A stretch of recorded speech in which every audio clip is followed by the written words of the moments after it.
Okay so अब हम लोग बात करते हैं कंस्टेंट रिलेशन की। कंस्टेंट रिलेशन मतलब आपके लिए बहुत इंपॉर्टेंट होने वाला है जब आप प्रॉब्लम सॉल्व करोगे लैग्रेंजियन और हैमिल्टोनियन मैकेनिक्स की रिगार्डिंग। तो कंस्टेंट रिलेशन पहले हम लोग डेफिनेशन देख लेते हैं कि it's a geometrical relation between the general coordinates.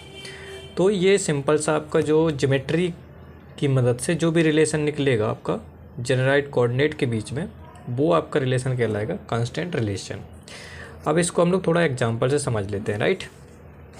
So suppose आपके पास ये कि पुली सिस्टम है जिसको हम लोग एडवुड मशीन बोलते हैं। ये आपका एक मास m1 यहाँ पर सस्पेंडेड है और एक m2 मास दूसरी जगह सस्पेंडेड है, राइट। सो अगर मैं इस मास के रिगार्डिंग अगर इस समय कोऑर्डिनेट लिखना चाहूँ, सपोज इसको x1 अगर मैं लिखूँ और इसको x2 लिखूँ, राइट। सो अब x1 और x2 में क्या रिलेशन है, वही रिलेशन कहलाएगा हमारा कंस्टेंट, राइट। सो अगर मैं लिखना चाहूँ इस कंस्टेंट रिलेशन को तो मैं कुछ इस तरीके से लिख सकता हूँ, कैसे कि ये जो आपकी रोप है इसकी लेंथ जो है वो आपकी फिक्स है, राइट। सो अगर मैं लिखना चाहूँ कुछ इस तरीके से इस फिक्स्ड लेंथ को, तो मैं लिख सकता हूँ x1 plus x2 plus pi r is equal to L. तो यहाँ से x1 प्लस x2 के बीच में जो रिलेशन निकल के आता है वो कुछ निकल के आता है लाइक दिस, ठीक है। तो ये रिलेशन आपका कहलाएगा कंस्टेंट रिलेशन। सेकंड एग्जांपल देख लेते हैं, जो कि मैंने इसको यहाँ पर कुछ इस तरीके से लिखा है, आप यहाँ पर देख सकते हो कि यहाँ से यहाँ तक का आपका डिस्टेंस जो था इस मास की या फिर लेंथ अगर मैं बोलूँ रोप की, वो x1 है और ये आपका पाई आर लेंथ हो जाएगी और यहाँ से यहाँ तक x2 है। अब इन दोनों के बीच में जो रिलेशन निकल सकता है with the help of geometrical structure, तो वो कुछ इस तरीके से, कैसे कि x1 plus x2 plus pi are ये हो जाएगा इक्वल टू एल। अब यहाँ पे आप देख पा रहे हो कि जनरल कोऑर्डिनेट हमारा क्या था कि दो मासेस हैं तो दो हैं x1 और x2, बट इन दोनों के बीच में जो रिलेशन निकल रहा है वो हमारा रिलेशन है कंस्टेंट रिलेशन। और अगर मैं कंस्टेंट रिलेशन निकाल लेता हूँ तो मेरे पास जो डिग्री ऑफ फ्रीडम है वो कम हो जाती है। अब डिग्री ऑफ फ्रीडम क्या है वो हम लोग बाद में देखेंगे, बट अभी आपको कंस्टेंट रिलेशन निकालना आना चाहिए अगर आपके पास ज्योमेट्री गिवन है। तो कुछ और एग्जांपल्स हम लोग कर लेते हैं कंस्टेंट रिलेशन के रिगार्डिंग लाइक दिस। अब हमारे पास इसमें क्या है, ये सॉल्यूशन है बट आप यहाँ पे प्रॉब्लम समझा दे रहा हूँ।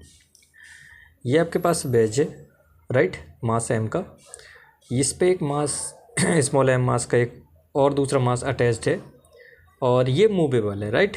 ये वाला बेज मूव कर सकता है और ये भी आपका इस डायरेक्शन मूव कर सकता है। तो उन्होंने बोला कंस्टेंट रिलेशन लिखिए। अब आपके पास क्या है कि सिंपली ये थीटा फिक्स है, ये गिवन है और आपको रिलेशन निकालना है। तो रिलेशन निकालना है इसके कोऑर्डिनेट के बीच में और इसके कोऑर्डिनेट, वो भी जनराइट।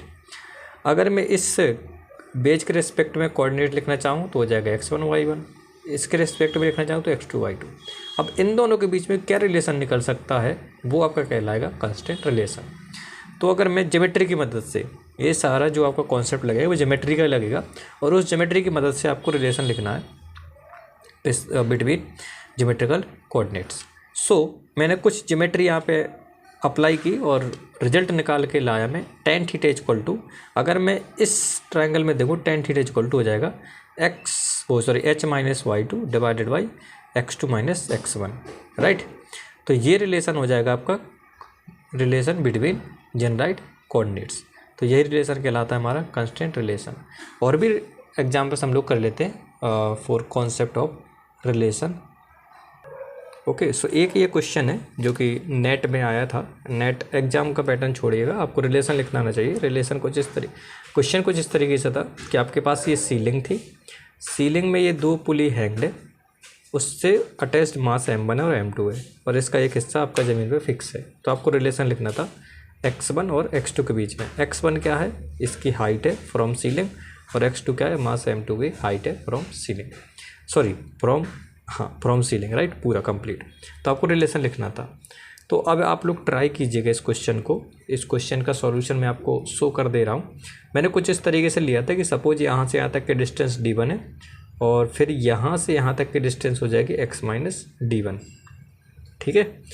मतलब यहाँ से यहाँ तक की डिस्टेंस अगर x है तो ये डिस्टेंस हो जाएगी x माइनस d1। मतलब अब क्या है कि मेरे को x1 और x2 के बीच में एक पर्टिकुलर रिलेशन फिक्स करना है। तो उस रिलेशन को फिक्स करने के लिए मैं एक कुछ पर्टिकुलर चीज़ें कांस्टेंट एज्यूम करूँगा। जैसे कि ये पुली यहाँ से यहाँ तक फिक्स्ड है तो D1 हो जाएगी इसकी हाइट, राइट। ये पुली मूवेबल है, ठीक है, ये रोप अगर ऊपर जाएगा तो ये पुली ऊपर जा सकती है, तो ये फिक्स नहीं है, ओके। और यहाँ से कह सकते हैं यहाँ से यहाँ तक की हाइट फिक्स है, इसको मैं H एज्यूम करता हूँ। इन दोनों की रेडियस सेम मान के एज्यूम करता हूँ, R है पुलिस की, राइट। और जो लेंथ है इस यहाँ से यहाँ तक की लेंथ और यहाँ से यहाँ तक की लेंथ, ये दोनों फिक्स है L1 और L2। तो ये कुछ चीज़ है जो मैं कांस्टेंट एज्यूम करता हूँ और फिर x1 और x2 के बीच में एक पर्टिकुलर रिलेशन सेटअप करता हूँ। उस रिलेशन को बोलूँगा मैं कांस्टेंट रिलेशन। ये क्वेश्चन आप लोग ट्राई कीजिएगा simply with the help of geometry concept. Now अगला क्वेश्चन क्या है, ये भी है पुली एडवुड मशीन से रिगार्डिंग कि M1 मासेस है, M2 मासेस है और लेंथ इसकी फिक्स है रोप की, और आपको यहाँ पर x1 और x2 के बीच में रिलेशन फाइंड आउट करना। तो एक एग्जांपल आप लोग ये भी ट्राई कीजिएगा। तो ये कांस्टेंट रिलेशन कहलाता है। ये कांस्टेंट रिलेशन जरूरी नहीं कि सिर्फ आपका एडवुड मशीन है, ये कहीं पे भी, जैसे आपके पास अभी आगे के भी कॉन्सेप्ट्स होंगे रिगार्डिंग सिंपल पेंडुलम हो गया, आपका स्फीयर का कॉन्सेप्ट हो गया, रॉड का कॉन्सेप्ट हो गया, ऐसे बहुत सारे कॉन्सेप्ट्स आपके आने वाले हैं। तो उनके लिए आपको कांस्टेंट रिलेशन लिखना आना चाहिए। और कांस्टेंट रिलेशन की डेफिनेशन क्या थी, simply relation between the general coordinate with the help of geometry, या फिर ज्योमेट्री का relation is called constant relation, okay. So आप ऐसे कई सारे सिस्टम्स के लिए लिख सकते हो जिनकी ज्योमेट्री आपको मालूम है और जनरल कोऑर्डिनेट आपको मालूम है। तो आई होप ये आप लोग चीज़ें देखोगे और प्रैक्टिस करोगे विथ दिस कॉन्सेप्ट, और अलग अलग सिस्टम के लिए ये चीज़ें आप लोग लिखना शुरू करोगे। आगे के लेक्चर्स में हम लोग कवर करेंगे और दूसरी चीज़ें जो कि रिगार्डिंग होगी लैग्रांजियन एंड हैमिल्टोनियन मैकेनिक्स के। Thank you.